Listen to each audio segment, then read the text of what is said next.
मशहूर Islamic scholar मुफ्ती सलमान अजहरी की गिरफ्तारी मामले में कोर्ट ने 2 दिन की ट्रांजिट रिमांड मंजूर की थी और अब खबर है कि कोर्ट ने पुलिस कस्टडी 1 दिन और बढ़ा दी है। हेट स्पीच मामले में आरोपी मुफ्ती सलमान अजहरी को गुजरात ATS 2 दिन के ट्रांजिट रिमांड पर जूनागढ़ ले गई थी। मौलाना अजहरी पर 31 जनवरी को जूनागढ़ में एक कार्यक्रम के दौरान भड़काऊ भाषण देने का आरोप है। इसी को बुनियाद बनाकर हिंदू संगठनों ने मौलाना अजहरी के खिलाफ केस दर्ज करवाया था। गुजरात ATS ने मुंबई की एक अदालत में मुफ्ती सलमान अजहरी की रिमांड मांगी थी। कोर्ट ने 2 दिन की ट्रांजिट रिमांड मंजूर कर ली। उसके बाद कानूनी प्रक्रिया पूरी करने के लिए घाटकोपर पुलिस स्टेशन लाया गया था। रात 1 बजे मौलाना अजहरी के हजारों समर्थकों ने उनकी रिहाई के लिए घाटकोपर थाने का घेराव भी किया था। हंगामा बढ़ता देख पुलिस ने लाठीचार्ज किया और हंगामा करने के आरोप में 5 अन्य के खिलाफ केस भी दर्ज किया गया। रात 2 बजे गुजरात ATS मौलाना को लेकर जूनागढ़ रवाना हो गई। फिलहाल ATS के अहमदाबाद ऑफिस में मौलाना अजहरी को रखा गया है।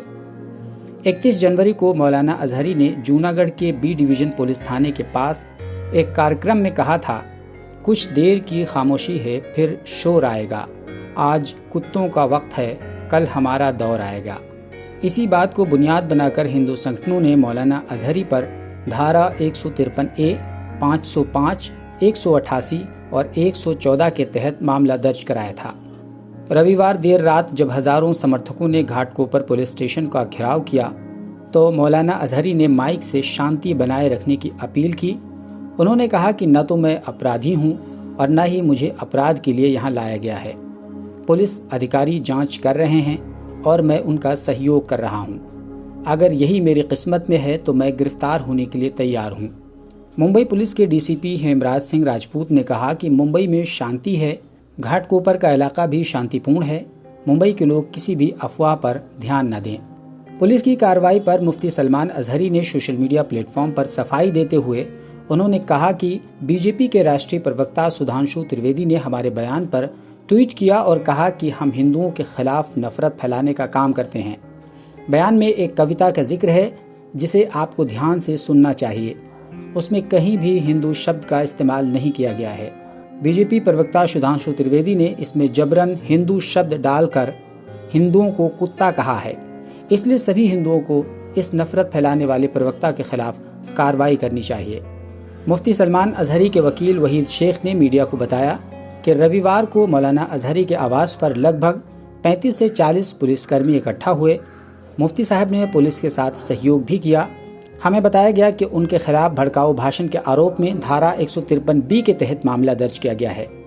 गिरफ्तारी के वायरल वीडियो पर उन्होंने कहा कि उनके द्वारा दिए गए भाषण में किसी भी धार्मिक भावना को ठेस नहीं पहुंचाई गई। विश्व हिंदू परिषद यानी VHP और RSS ने पुलिस स्टेशन के बाहर प्रदर्शन किया, जिसके चलते मुकदमा दर्ज किया गया।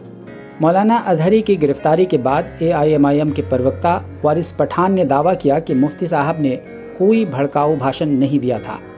हिरासत में लेने से पहले उन्हें धारा 41A के तहत नोटिस देना चाहिए था, जबकि ऐसा नहीं किया गया। हमें कानून और व्यवस्था पर पूरा भरोसा है, हमें न्याय मिलेगा। सच्चाई तो यह है कि जब वास्तव में लोग नफरती भाषण देते हैं तब सरकार उनके खिलाफ कोई कार्रवाई क्यों नहीं करती है। आपको बता दें कि भारत में कई सारे हिंदू संगठनों की ओर से आए दिन मुस्लिम समुदाय को लेकर अपमानजनक बातें की जाती हैं और उन्हें मारने की खुले मंचों से सीना ठोक कर बातें की जाती हैं, लेकिन न तो पुलिस और न ही अदालतें इसका संज्ञान लेती हैं। वहीं अगर मुसलमानों की ओर से कोई मुबहम सी बात कह दी जाती है तो उस पर कार्रवाई करने में जरा भी देर नहीं की जाती। जो मंत्री खुले आम कहते हैं कि गोली मारो सालों को, वो मलाई खाते रहते हैं।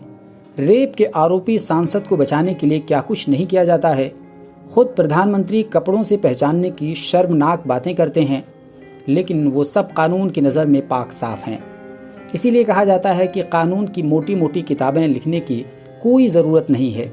बस इतना लिख देना काफ़ी है कि जो पावर में हो वो मुजरिम होकर भी मासूम है और जो कमज़ोर है वो मासूम होकर भी मुजरिम है।